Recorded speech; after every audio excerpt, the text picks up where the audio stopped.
Оралното здравје е многу важно за целокупното здравје. И во време на брз технолошки развој и современи медицински стоматолошки материјали, можеме да забележиме дека оралните заболувања се меѓу најчестите хронични заболувања.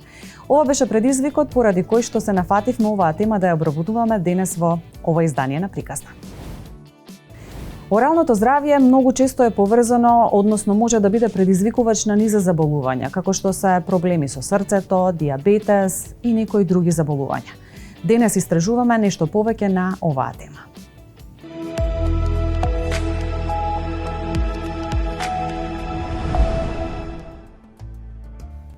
Оралното здравје е огледало на целокупното здравје на една личност. За жал и во услови на висок технолошки развој и современи стоматолошки материјали, оралните заболувања спаѓаат во најчестите хронични заболувања, а дури 90% од луѓето имаат некако вид на орална патологија, почнувајќи од кариес, пародонтални заболувања, па се до орален карцином.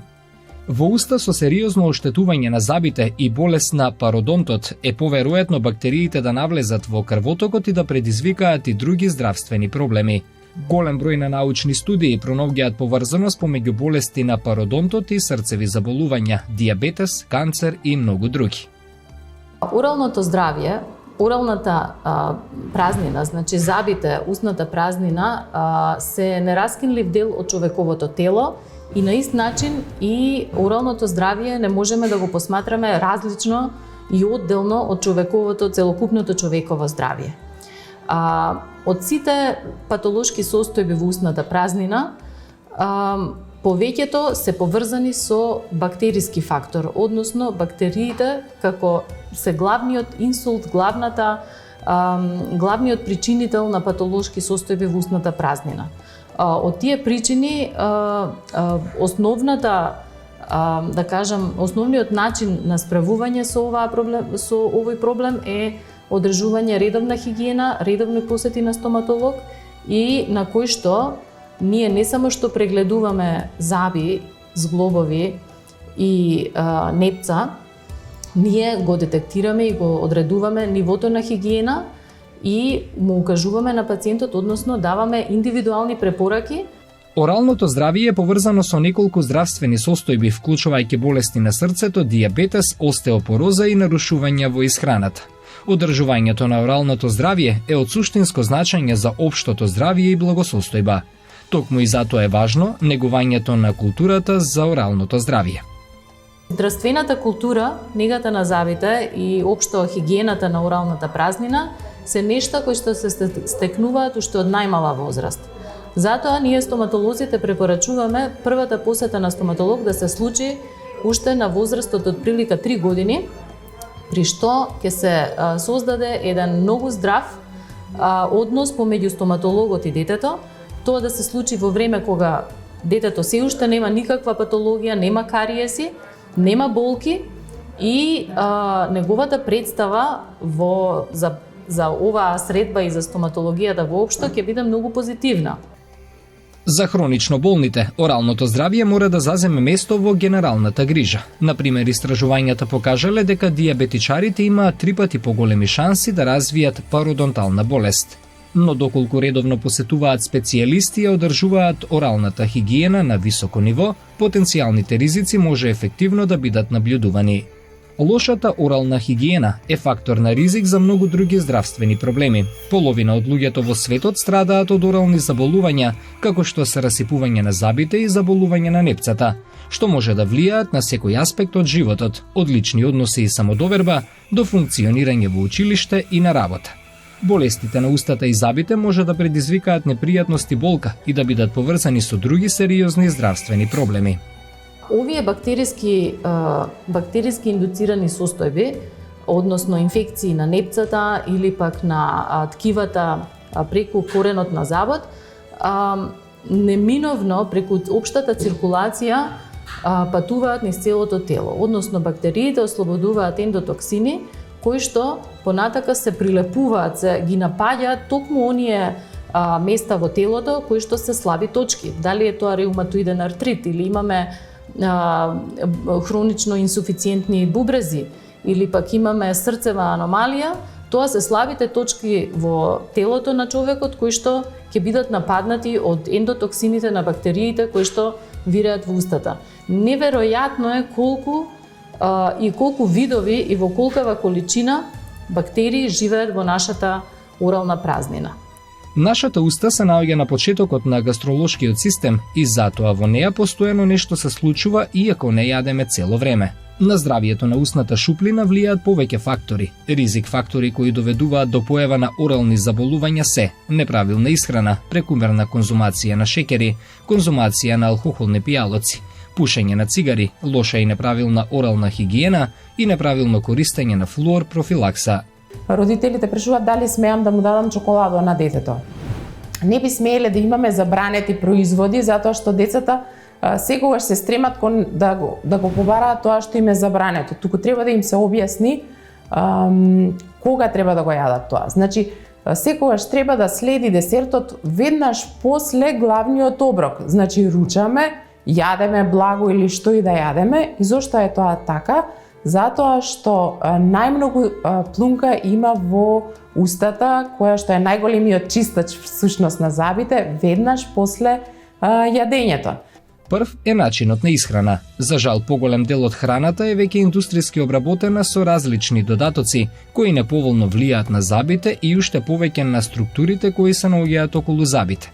Појавата на пародонтална болест е се почеста. Заради тоа, корисно е да се јаде разновидна и непреработена храна. На тој начин ќе обезбедиме доволна количина минерали и витамини кои се важни за здравието на нашата уста. Газирани и засладени пијалаци и штетат на зъбната обвивка, па затоа е препорачливо да се избегнуваат. Културата се изградува со сопствениот пример од мали нозе, тоа што децата го гледаат од нивните родители. Сите ние, докторите, вие како медиуми преку вакви емисии придонесувате на подигнувањето на свеста, но децата најмногу восприемаат од тоа што го гледаат дома. Значи, секој родител е одговорен за себе, за своето здравје, но двојно е одговорен кога ќе стане родител за здравјето на неговото дете. Значи, што детето и како детето ќе се развива зависи од тоа како родителот се однесува кон себе си. Оралната хигиена е многу важен фактор за одржување на здравието на нашите зъби и целата устна шуплина. Добрите хигиенски навики како редовно миење на зъбите, користење зъбен конец и редовни стоматолошки контроли може многу да придонесат во намалување на ризикот од појава на кариес и ерозија на емајлот на зъбите.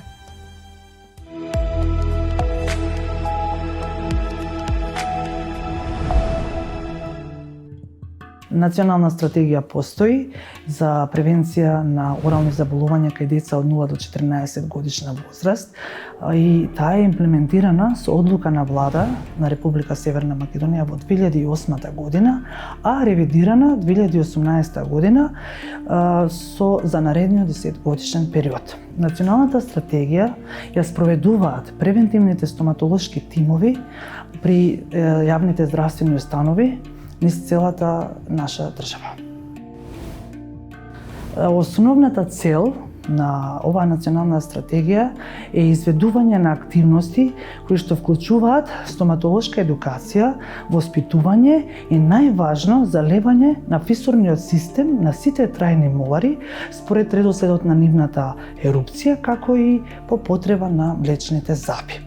Многу битно да го појасниме моментот залевањето е на фисурите и јамичките, би рекле народски, на трајните зъби кај децата е многу битно и може да се направи паралела со вакцинацијата на децата на населението кое што се обавува постојано и континуирано низ годините. Значи, можеме да направиме споредба вакцинирано дете, здраво дете. Здраво забало на дете, здрави залеани зъби на дете. Податоците од 2007 година беа алармантни, значи направена беше евалуација со која што се покажа дека КЕП индексот, кариес екстрахиран пломбиран зоб, е 6,88%, кој што е навистина висок, и тогаш се направи моментот кога се создаде оваа национална стратегија во која што учествуваа стручен колегиум од најеминентни професори и специјалисти по детска и превентивна стоматологија. Значи, културата датира од пред веќе гледате, значи 18 години, значи се работи, и многу е битно да се напомене дека направена е контролна евалуација со која што се увиде во 2016 година дека кепот е намален на 2% и да се одржи на тоа ниво. Како стоматолог, како доктор стоматолог, гледајќи континуирано овие 2 години што ни се случува на жалост со пандемијата, доаѓам до заклучок, тоа е мој индивидуален став, но и моите колеги се сложуваат со тоа, дека пандемијата многу работи ќе смени и некои работи ќе останат, а тоа е подобра лична заштита на секој стоматолог во својата работа во ординацијата, користењето на добри заштитни средства, вклучувајќи визири, маски, протокол со дезинфициенси, така да некои работи мислам дека ќе останат, што во некои рака се позитивни.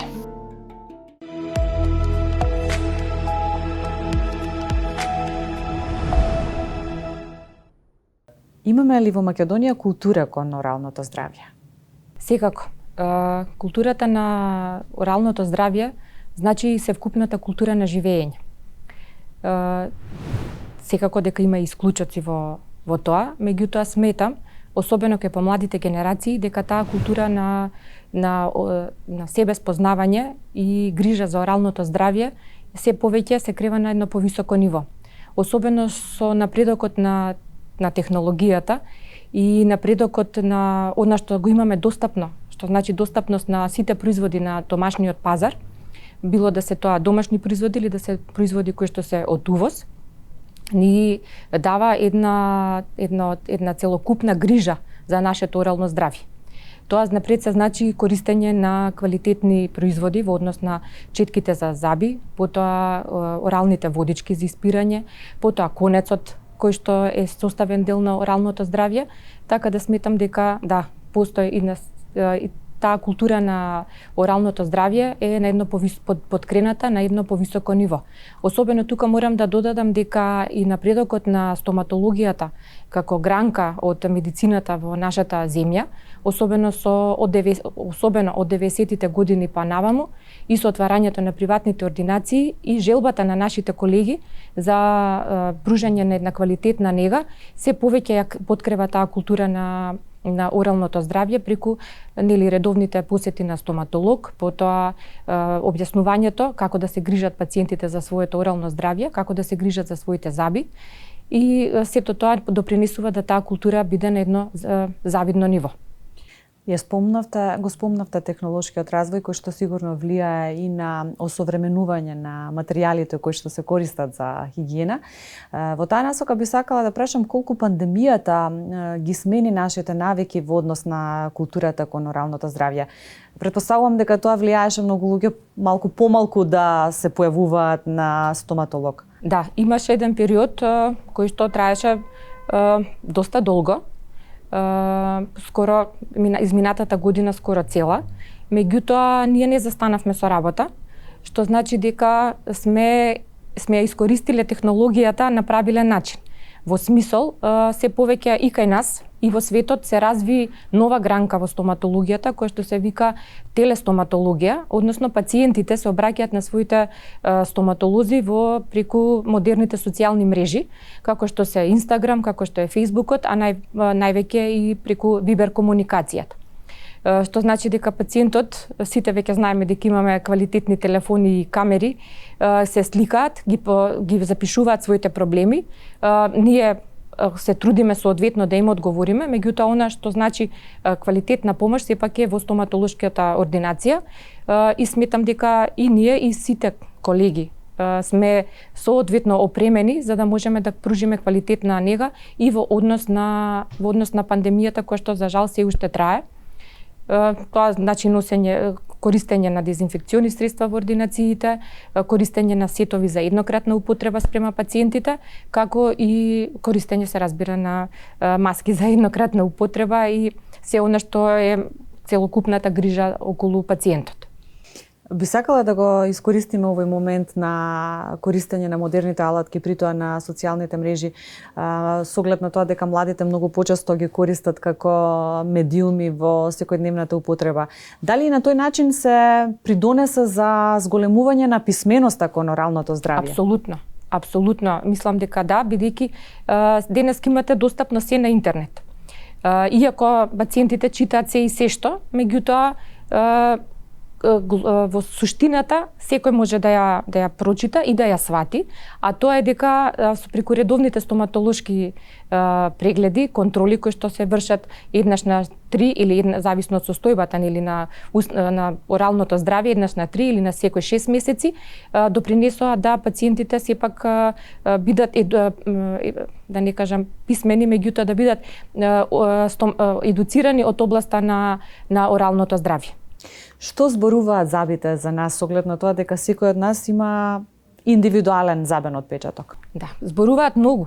Зборуваат многу бидејќи експресијата на самото лице доаѓа и преку насмевката која што ние ја имаме. И вие можете да прочитате од лицето се. Доколку некој се смее со затворена уста, ние можеме да предпоставиме дека нешто се случува внатре во устата. Доколку има некои ранички кои што се јавуваат на устната, на лицето, исто така можеме да предпоставиме дека нешто се случува со тој пациент.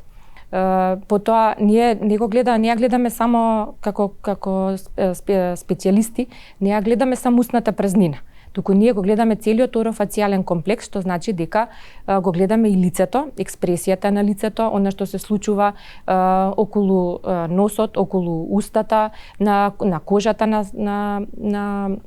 на лицето, за да сето тоа не однесе да погледнеме и внатре во устната шуплина и доколку се разбира забележиме нешто што не е како што треба, да соодветно интервенираме, било да е во однос на меките или на тврдите ткива.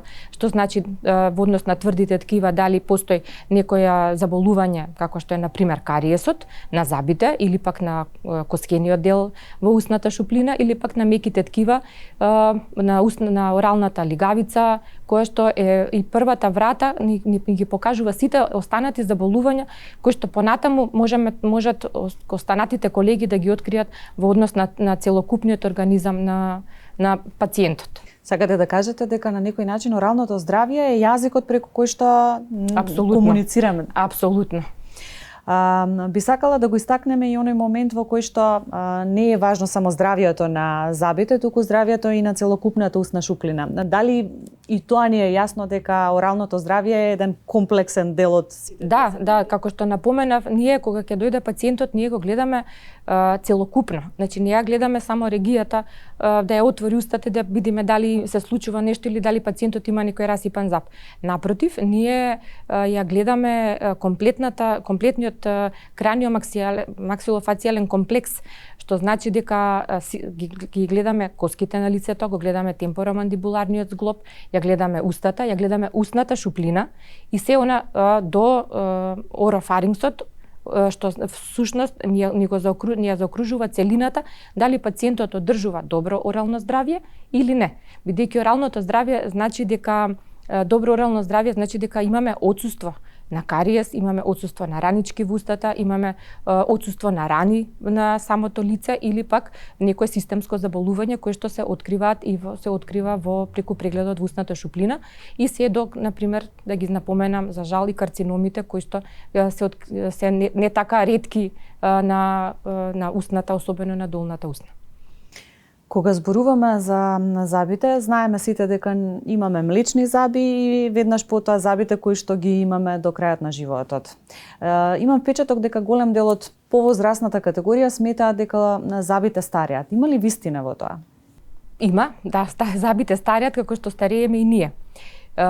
Забите стареат во однос на тоа што доаѓа до напукнување на емајлот, потоа доаѓа до оголување, доколку пациентот има гингивит, потоа кој што се развива во парадентопатија, потоа особено кај возрастните, кај постарата популација знае да се забниот корен да се оголи, па таму да се развие кариес. Меѓутоа, со денешните напредни технологии, сето тоа може да се замаскира, односно протецки да се реши, да има доколку пациентот доаѓа редовно на контроли, во првиот момент кога ќе приметиме дека нешто се случува, тоа ќе се отстрани, значи или ако доколку се појави абразија на забите, која што исто така една последица на старењето на самите заби, абразијата, атрицијата, тоа се надоместува со протецки помагала, како што се коронките, како што се понатаму мостовите,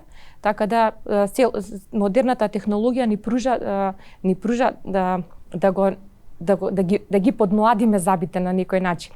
Значи старењето да го замениме, односно да го успориме на некој начин преку сите овие изработки кои што ги напоменав.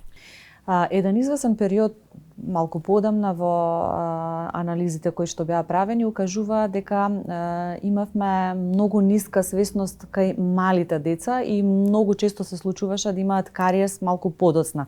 Сега ми се чини дека имаме малку поразлична ситуација, а согласно препораките на СЗО, оралното здравје, односно навиките за оралното здравје почнуваат од децата.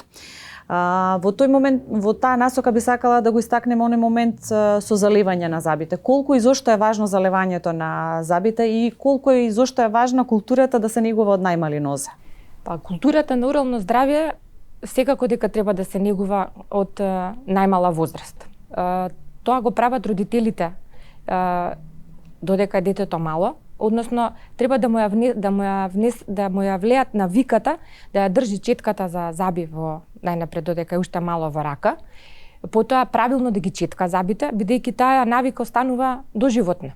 И како ќе почнеме да се грижиме за своите заби из устната шуплина од мали нозе, така ќе се грижиме и во текот на целиот живот. Залевањето на забите е многу битно во однос на превенцијата на кариесот и се однесува односно се применува при изникнувањето во првите 6 месеци додека на првиот траен молар, односно народски кажано на првата шеска, кога ќе никне, тоа е првиот траен зап во устната празнина.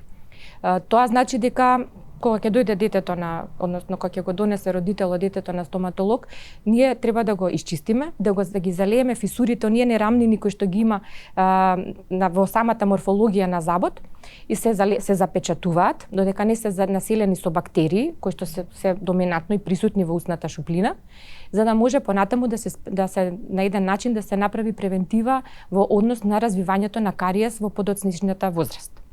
Сакам само уште да ги опфатиме факторите кои што влијаат во поглед на здравјето на забите. Во таа насока би ги истакнала шеќерите, пијалоци кои што содржат киселини и тутун. Сите оние работи кои што всушност не се сладки. И кои што особено децата многу ги сакаат. Да, еден од факторите и најголем фактор всушност за појавата на кариес е шеќерот. По некои истражувања во една емисија која што ја гледав на History Channel е дека до појавата на шеќерот, додека не е пронеден, воопшто не постоел кариес кај луѓето. Забите паѓале во однос или се расипувале од други работи, меѓутоа од појавата на шеќерот, бидејќи го јаделе во енормно големи количини, особено богатите, било на трето место по смртност во Англија. Што ни укажува, тоа е историски. Меѓутоа денеска ние напоменуваме дека особено кога ќе дојдат да се запознаеме со децата и кога родителите им објаснуваме на родителите дека тие треба да внесуваат шеќери секако, меѓутоа и треба правилно да се грижат да од кога ќе изедат нешто што е благо, иако внесот на шеќери треба да биде секако намален, меѓутоа вие не можете да спречите децата да јадат и чоколади и бомбони, нели. Меѓутоа треба да имаме правилно четкање, на забите, кој што минимум треба да биде 2 пати дневно, наутро и навечер, по некој пат и во текот на денот, доколку е потребно, намалување на внес на газираните пијалоци кои што во себе содржат многу големи количини на шеќер и по можност и останатите сладки работи кои што се меѓутоа доколку се консумираат, треба да има правилна грижа, односно четкање или плакнење, дури доколку и не се во можност родителите на детето да му пружат во моментот да ги исчетка забите, доволно е со чаша вода и малку да се исплакне устата, колку тој слој на шеќери кој што ќе се налепи врз забите да биде отстранет. Тутунот и алкохолот? Исто, придонесуваат, особено тутунот, придонесуваат како фактор во однос на тоа дека ги пребојуваат забите, го пребојуваат денталниот плакот кој што понатаму се создава и забниот камен, кој што треба ние професионално да го исчистиме. Меѓутоа тутунот има друга штетност во однос на појавата на карцином.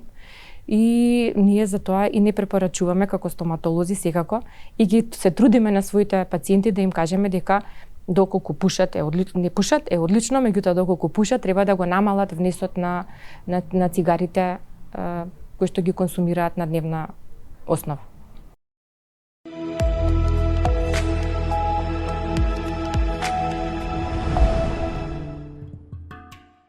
Многу луѓе ја кријат својата насмевка само поради фактот што нивните заби не изгледаат убаво, односно не се третирани како што треба. Навремената и редовна посета на стоматолог е навика која што секој човек треба да ја стекне од најмала возраст, советува доктор Родне Димовска. Откако децата ќе осознаат за себе, откако ќе почнат, ќе никнат запчињата и родителите ќе им укажат за важноста на нивните запчиња, треба да ги однесат на стоматолог. Првата посета на стоматолог не треба да биде официјална, треба да биде во склоп на некој преглед од нивните родители, да тие осознаат каде се наоѓаат, атмосферата, околината, така да тоа да го сватат како еден вид забава. Значи, првата посета треба да биде после никнувањето на запчињата, отприлike после 2-та година до 3-та година, за да не биде после предоцна, да се јават некои болки од расипани запчиња, па децата првата посета да ја осетат како невиден страв, болка. Редовни посети на стоматолог прават само луѓето кои посветено се грижат за своето орално здравје. Под редовни контроли се подразбира не само, имам проблем, па треба да отидам на заболекар, него тоа се подразбира редовна контрола на 3, на 4 или на 6 месеци во зависност од состојбата на забалото. Стоматологот откако ќе го санира забалото на еден пациент или откако ќе види дека направен е тој контролен преглед, веднаш си го закажува пациентот, си го става во агендата на повторно доаѓање. Така да, низ тие редовни контроли ние уствари го чуваме нашето орално здравје, нели? Тоа би било најдобро да биде барем на 6 месеци, барем 2 пати годишно во текот на годината. Кариесот, или како што го нарекуваат болест на модерното време, не доаѓа преку ноќ, туку прогресира поради нередовна хигиена на забите. За жал, во нашата популација не можеме да се пофалиме дека луѓето имаат многу здрави заби. Многу често се сретнуваме со таа болест на модерното време, кариес. Само преку редовни контроли ние можеме да спречиме понатамошно прогредирање на тој кариес и да се санира барем во почетната фаза. Залевањето на детските заби е една превентивна мерка во правец да ги сочуваме забите. Не е тоа нешто ново, тоа почна уште во претходните, да речеме, 20 и повеќе години, да се прави залевање на запчињата кај децата, со никнување на првиот траен зап околу 6-та година, тоа се шестите заби што ги викаме, се врши залевање на тие заби, а може да се залеат и другите запчиња. Што е уствари залевката? Залевката е исто така еден материјал кој што се аплицира на забот со претходна припрема на забот. На тој начин се запечатуваат сите длабнатини во забот, кои што се предилекциони места, односно места кои што се каде што може да се задржа, да се ретинираат наслагите и да се ретинира храната, кое што после со разлагање на таа храна доведува до кариес. За крај запомнете, грижата за оралното здравје е всушност и грижа за нашата целокупна здравствена состојба. Културата кон оралното здравје и здравјето на нашата устна шуплина е многу важна. Во таа насока превенцијата на временото откривање на низа неправилности може да биде многу значајна. Што друго ви откриваме во ова издание на истражувањето?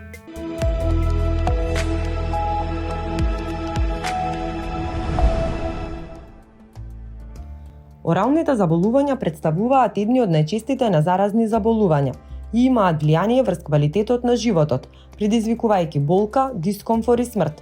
Според СЗО, оралното здравје се дефинира како состојба на отсуство на хронична болка во устата и фацијална болка, карцином на устата и на грлото, орална инфекција и орални ранички, периодонтална болест, забен кариес, загуба на зап и останати заболувања и нарушувања кои ограничуваат способноста за правилно гризење, жвакање, смеење, зборување и психосоцијалната благосостојба на една индивидуа.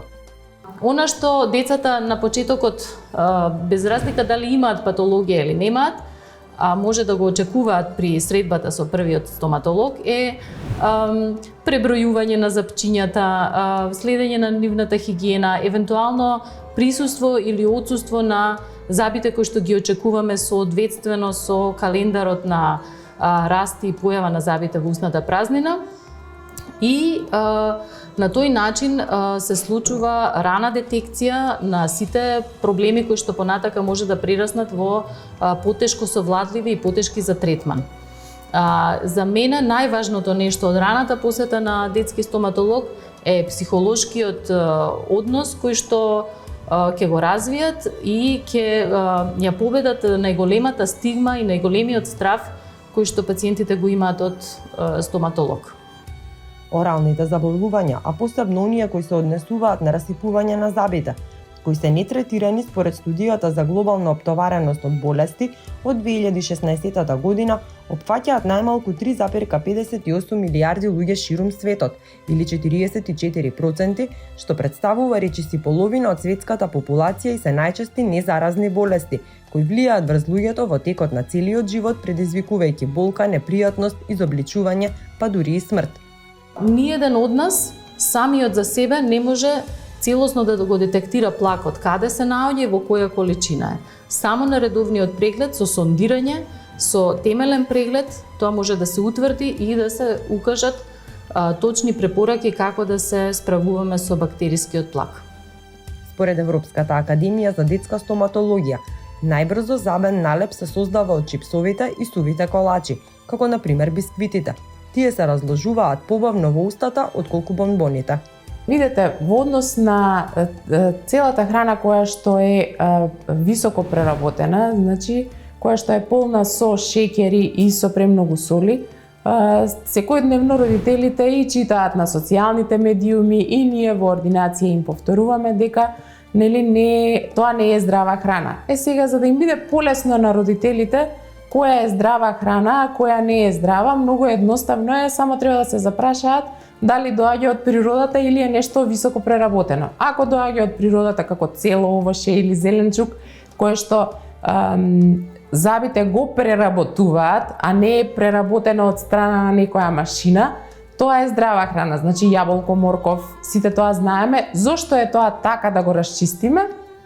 Тоа е така затоа што храната која што е цврста, на забите, значи целиот организам е создаден совршено, забите ни се дадени да ги користиме, а не само да ни служат за насмевка. И сега кога забите ги користиме, ги употребуваме за жвакање на сирова храна, во исто време забите се чистат со помош на плунката и со помош на храната. Додека па кога се внесуваат високо преработени прехранбени продукти кои што се лепливи и полни со шеќери, тука се ствараат, тие се лепат на забите и доколку не се исчеткаат забите после тоа, остануваат залепени и тие дел од плакот и храната во комбинација почнуваат да го ствараат заболувањето наречено кариес.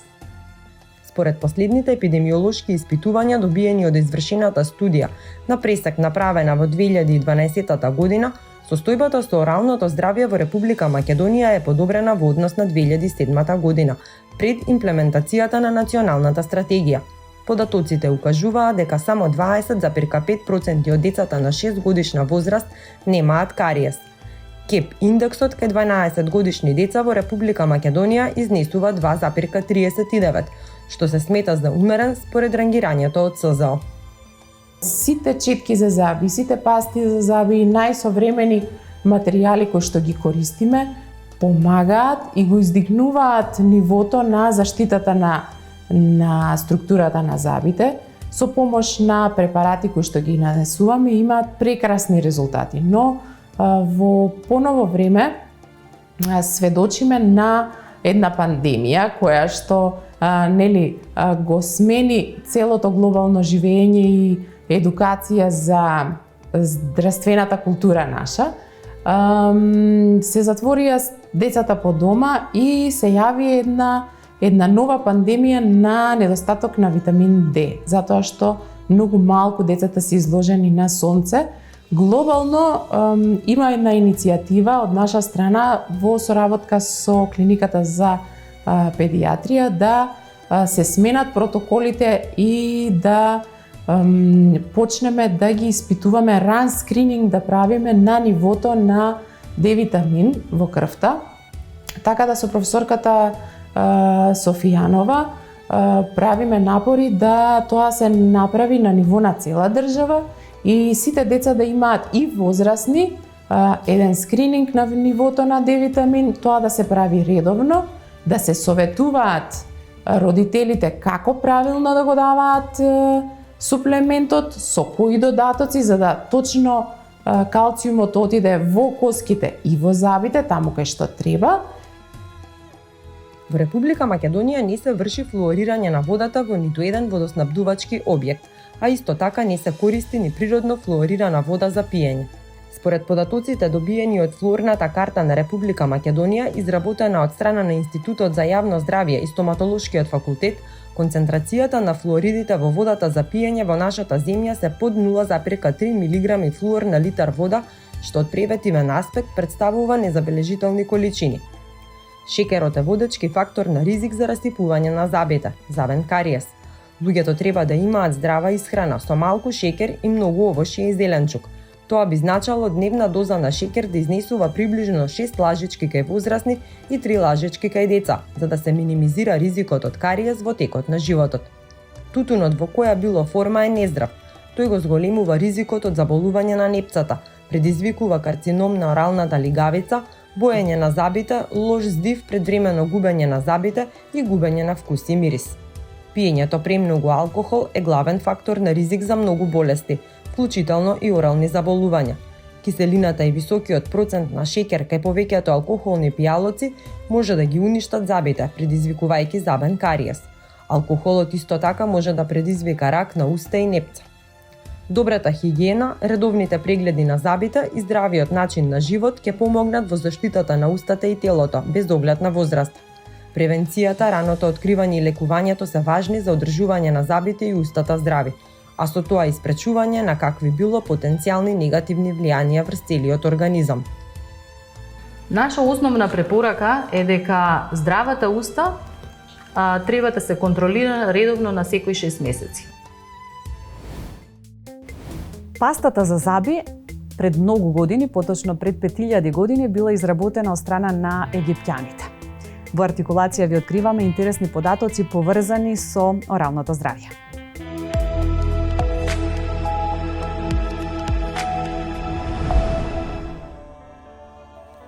Во средниот век богатите европјани користеле дрвени чепкалки за чистење на забите. Во 1498 година за императорот на Кина е изработена првата четка за заби со дршка од коска и свински влакна. Изработката на четката била многу скапа и семејствата често користеле една заедничка четка. Од 1920 година стоматолозите препорачувале употреба на индивидуална четка. Во 1928 година Дупонт ја направил првата четка со синтетички влакна која била поевтина и луѓето почнале да ја користат во индивидуална собственост. 48% од жените пушачи по 50 годишна возраст имаат потреба од протеза. Кај непушачи тој процент е едва 26%. При идентификација на фосилни остатоци, палеонтолозите ги анализираат забите. Исто така забите се користат и за идентификација онаму каде што тоа не може да се направи со ДНК. Невредниот зап на светот му припаѓа на славниот сер Исак Њутон, кој во 1816 е продаден во Лондон за неверојатни $3633. Луѓето имаат само 2 пара на заби за време на целиот живот, млечни и трајни заби. Откако ќе ви израсна трајните заби, потрудете се да водите сметка за нивното здравје. Не постојат луѓе со исти заби. Вашите заби се уникатни, исто како и вашите отпечатоци. Затоа бидете горди на вашиот уникатен сет од заби. Забите на секој од нас почнуваат да се формираат уште во утробата на нашите родители. Практично, млечните заби се формираат, но се појавуваат кога веќе ќе бидеме бебиња. Многу е значајно уште тогаш да се развијат навиките на културата кон оралното здравје. Верувам дека она што денес ви го презентиравме ќе биде доволно за малку повеќе да се грижиме за оралното здравје и на тој начин да влијаеме врз нашето целокупно здравје. Довидување до следната приказка.